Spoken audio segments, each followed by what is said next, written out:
नमस्कार। आज मैं कहानी लेके आया हूँ। एक ऐसी कहानी जो बहुत सारे लोगों के दिलों के करीब है। ये कहानी है एक छोटे से बच्चे की और उसकी दादी की। ये कहानी लिखी गई है मुंशी प्रेमचंद जी के द्वारा, जो भारतीय साहित्य के आकाश में एक ध्रुव तारे के समान हैं। इन्होंने उस दौर को लिखा है जब भारत आज़ाद नहीं हुआ था, लोगों के पास खाने को नहीं था, कपड़े नहीं थे, एक गरीब भारत था। उन्होंने वो चित्र बनाए हैं उस समाज के। उनकी कहानियों को पढ़ के हमको पता चलता है कि भारत ने कहाँ से चल के और किस ऊंचाइयों तक आज पहुंचा है। आपके सामने कहानी प्रस्तुत करता हूं मैं ईदगाह, जो इस तरह से शुरू होती है। रमज़ान के पूरे 30 रोज़ों के बाद ईद आई है। कितना मनोहर, कितना सुहावना प्रभात है। वृक्षों पर कुछ अजीब हरियाली है, खेतों में कुछ अजीब रौनक है, आसमान पर कुछ अजीब लालिमा है। आज का सूरज तो देखो, कितना प्यारा, कितना शीतल है, मानो संसार को ईद की बधाई दे रहा है। गांव में आज कितनी हलचल है, ईदगाह जाने की तैयारियां हो रही हैं। किसी के कुर्ते में बटन नहीं है, पड़ोस के घर से सुई तागा लाने के लिए दौड़ा जा रहा है। किसी के जूते कड़े हो गए हैं तो उनमें तेल डालने के लिए तेली के घर भागा जाता है। जल्दी जल्दी बैलों को सानी पानी दे, ईदगाह से लौटते लौटते तो शायद दोपहर ही हो जाएगी। 3 कोस का पैदल रास्ता, फिर सैकड़ों आदमियों से मिलना, भेंट करना। दोपहर से पहले लौटना तो असंभव है। लड़के सबसे ज़्यादा प्रसन्न हैं। किसी ने 1 रोज़ा रखा है, वह भी दोपहर तक। किसी ने वो भी नहीं रखा, लेकिन ईदगाह जाने की खुशी उनके हिस्से की चीज़ है। रोज़े बड़े बूढ़ों के लिए होते होंगे, इनके लिए तो ईद ही है। रोज़ ईद का नाम रटते थे और आज वह आ गई। अब जल्दी पड़ी है कि लोग ईदगाह क्यों नहीं चलते। इन्हें गृहस्थी की चिंताओं से क्या प्रयोजन। सेवैयों के लिए दूध और शक्कर घर में है या नहीं, इनकी बला से ये तो सेवैयाँ खाएंगे। वाह, क्या जाने कि अब्बा क्यों बदहवास चौधरी कायम अली के घर दौड़े जा रहे हैं। उन्हें क्या खबर कि चौधरी आज आंखें बदल ले तो यह सारी ईद मुहर्रम हो जाएगी। उनकी अपनी जेबों में तो कुबेर का धन भरा हुआ है। बार बार जेब से अपना खजाना निकाल कर गिनते हैं और खुश होकर फिर रख देते हैं। महमूद गिनता है 1, 2, 10, 12, उसके पास 15 पैसे हैं।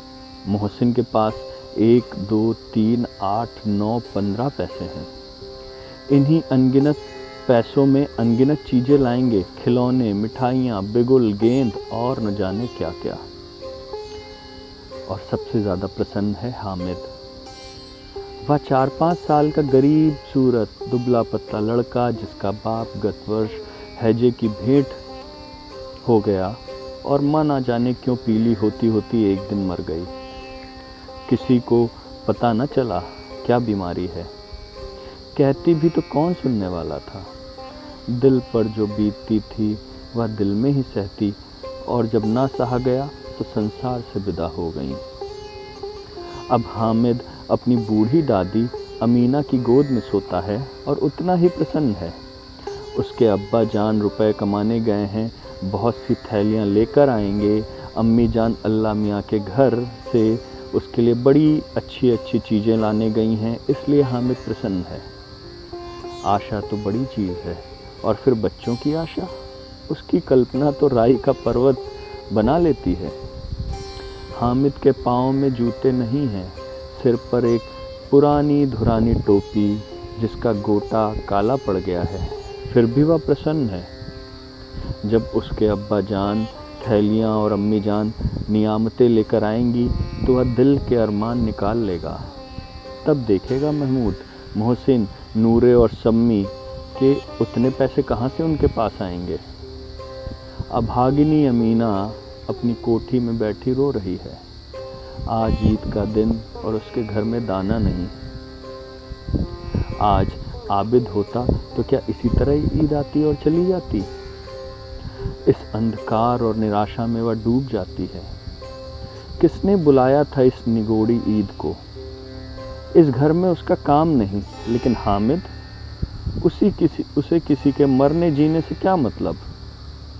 उसके अंदर प्रकाश है, बाहर आशा। विपत्ति सारा दलदल लेकर आए, हामिद की आनंद भरी चितवन उसका विध्वंस कर देती है। हामिद भीतर जाकर दादी से कहता है, तुम डरना नहीं अम्मा, मैं सबसे पहले आऊँगा। बिल्कुल ना डरना। गांव से मेला चला और बच्चों के साथ हामिद भी जा रहा था। कभी सबके साथ दौड़कर आगे निकल जाते, फिर किसी पेड़ के नीचे खड़े होकर साथ वालों का इंतज़ार करते। ये लोग इतना धीरे क्यों चल रहे हैं। हामिद के पैरों में तो जैसे पर लग गए हैं। वह कभी थक सकता है। शहर का दामन आ गया। सड़क के दोनों ओर अमीरों के बगीचे हैं। पक्की चार दीवारी बनी हुई है। पेड़ों में आम और लीचियां लटकी हुई हैं। कभी कभी कोई लड़का कंकड़ उठाकर आम पर निशाना लगाता है। माली अंदर से गाली देता हुआ बाहर निकलता है। लड़के वहां से एक फरलांग पर हैं, खूब हंस रहे हैं। माली को कैसे उल्लू बनाया है। अब घनी बस्ती आने लगी है। ईदगाह जाने वालों की टोलियां नजर आने लगी। एक से एक भड़कीले वस्त्र पहने हुए, कोई इक्के तांगे पर सवार, कोई मोटर पर। सभी इत्र में बसे, सभी के दिलों में उमंग। ग्रामीणों का वह छोटा सा दल अपनी विपन्नता से बेखबर संतोष और धैर्य में मगन चला जा रहा था। बच्चों के लिए नगर की सभी चीजें अनोखी थीं। जिस चीज की ओर ताकते ताकते ही रह जाते और पीछे से बार बार हॉर्न होने पर भी ना चेतते। हामिद तो मोटर के नीचे आते आते बचा। सहसा ईदगाह नजर आया। ऊपर इमली के घने वृक्षों की छाया है, नीचे पक्का फर्श है जिस पर जाजिम बिछा हुआ है और रोजेदारों की पंक्तियां एक के पीछे एक न जाने कहां तक चली गई हैं। पक्की जगत के नीचे तक, जहां जाजिम भी नहीं है। नए आने वाले आकर पीछे की कतार में खड़े हो जाते हैं। आगे तो जगह ही नहीं है। यहाँ कोई धन और पद नहीं देखता। इस्लाम की निगाह में सब बराबर हैं। इन ग्रामीणों ने भी वजू किया और पिछली पंक्ति में खड़े हो गए। कितना सुंदर संचालन है, कितनी सुंदर व्यवस्था। लाखों सिर एक साथ सिजदे में झुक जाते हैं, फिर सब के सब एक साथ खड़े हो जाते हैं, एक साथ झुकते हैं और एक साथ घुटनों के बल बैठ जाते हैं। कई बार यही क्रिया होती है, जैसे बिजली की लाखों बत्तियां एक साथ प्रदीप्त हों और एक साथ बुझ जाएं, और यही क्रम चलता रहे। कितना अपूर्व दृश्य था, जिसकी सामूहिक क्रियाएं, विस्तार और अनंतता हृदय को श्रद्धा, गर्व और आनंद से भर देती थी। मानो भ्रातृत्व का एक सूत्र इन समस्त आत्माओं को एक लड़ी में पिरोए हुए है। नमाज खत्म हो गई है, लोग आपस में गले मिल रहे हैं। तब मिठाई और खिलौनों की दुकान पर धावा होता है। ग्रामीणों का यह दल इस विषय में बालकों से कम उत्साही नहीं है। यह देखो, हिंडोला है, एक पैसा देकर आओ। कभी आसमान पर जाते हुए मालूम होगे तो कभी जमीन पर गिरते हुए। चरखी है, लकड़ी के हाथी, घोड़े, ऊंट छड़ों से लटके हुए हैं। एक पैसा देकर बैठ जाओ और 25 चक्करों का मजा लो। महमूद और मोहसिन, नूरे और सम्मी इन घोड़ों और ऊँटों पर बैठते हैं। हामिद दूर खड़ा है। 3 ही पैसे तो हैं उसके पास। अपने कोष का 1/3 जरा सा चक्कर खाने के लिए वह नहीं दे सकता। खिलौने के बाद मिठाइयाँ आती हैं। किसी ने रेवड़ियाँ ली, किसी ने गुलाब जामुन, किसी ने सोहन हलवा। मज़े से खा रहे हैं। हामिद बिरादरी से पृथक है। अभागे के पास 3 पैसे हैं। क्या नहीं कुछ लेकर खाता। ललचाई आंखों से सबकी ओर देखता है। मिठाइयों के बाद कुछ दुकानें लोहे की चीज़ों की हैं, कुछ गिलट और कुछ नकली गहनों की। लड़कों के लिए यहाँ कोई आकर्षण ना था, वह सब आगे बढ़ जाते हैं। हामिद लोहे की दुकान पर रुक जाता है। कई चिमटे रखे हुए थे। उसे ख्याल आया, दादी के पास तो चिमटा ही नहीं है। तवे से रोटियां उतारती हैं तो हाथ जल जाता है। अगर वह चिमटा लेकर दादी को दे दे तो वह कितनी प्रसन्न होंगी। फिर उनकी उंगलियां कभी ना जलेंगी। घर में एक काम की चीज़ हो जाएगी। खिलौनों से क्या फ़ायदा, व्यर्थ में पैसे खराब होते हैं। उसने दुकानदार से पूछा, यह चिमटा कितने का है? दुकानदार ने उसकी ओर देखा और कोई आदमी साथ न देखकर कहा, यह तुम्हारे काम का नहीं है जी। बिकाऊ है कि नहीं? हामिद बोला, बिकाऊ क्यों नहीं है और यहाँ क्यों लाद लाए हैं? तो फिर बताते क्यों नहीं कै पैसे का है? 6 पैसे लेंगे। हामिद का दिल बैठ गया। ठीक ठीक बताओ। ठीक ठाक 5 पैसे ले लेंगे। लेना हो तो लो, नहीं तो चलते बनो। हामिद ने कलेजा मजबूत करके कहा, 3 पैसे लोगे? यह कहता हुआ वह आगे बढ़ गया कि दुकानदार की घुड़कियां न सुने। लेकिन दुकानदार ने घुड़कियां नहीं दी, बुलाकर चिमटा दे दिया। हामिद ने उसे इस तरह कंधे पर रखा मानो बंदूक है और शान से अकड़ता हुआ संगियों के पास आया। 11 बजे सारे गांव में हलचल मच गई। मेले वाले आ गए। मोहसिन की छोटी बहन ने दौड़कर भिश्ती उसके हाथ से छीन लिया और मारे खुशी के जो उछली तो मियाँ भिश्ती नीचे आ गए और सुरलोक पधारे। इस पर भाई बहन में मारपीट हुई। दोनों खूब रोए।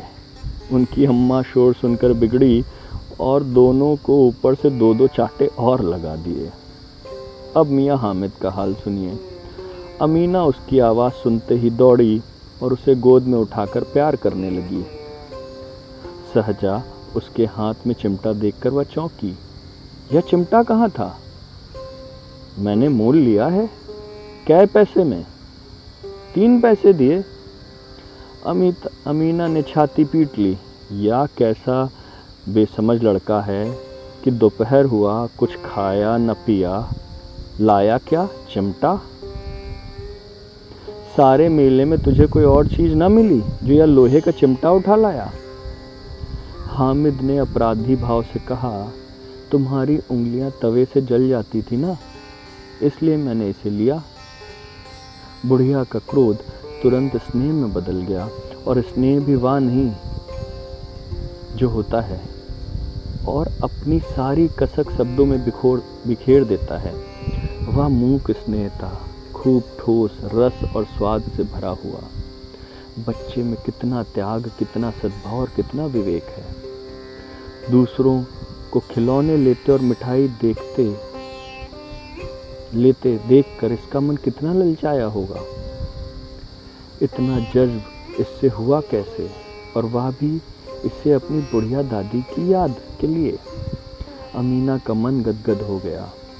और एक बड़ी विचित्र बात हुई। हामिद के इस चिमटे से भी पवित्र बच्चे हामिद ने बूढ़े हामिद का पार्ट खेला था। बुढ़िया अमीना बालिका अमीना बन गई। वह रोने लगी, दामन फैलाकर हामिद को दुआएं देती जाती थी और आंसू की बड़ी बड़ी बूंदें गिरती जाती थी। हामिद इसका रहस्य भला क्या समझता। वह चुपचाप अपनी दादी को देखता रहा। उसे लगा कि उसने आखिर ऐसा भी क्या कर दिया। ये कहानी थी मुंशी प्रेमचंद जी की लिखी हुई ईद का। आशा करते हैं कि आपको पसंद आई होगी। धन्यवाद।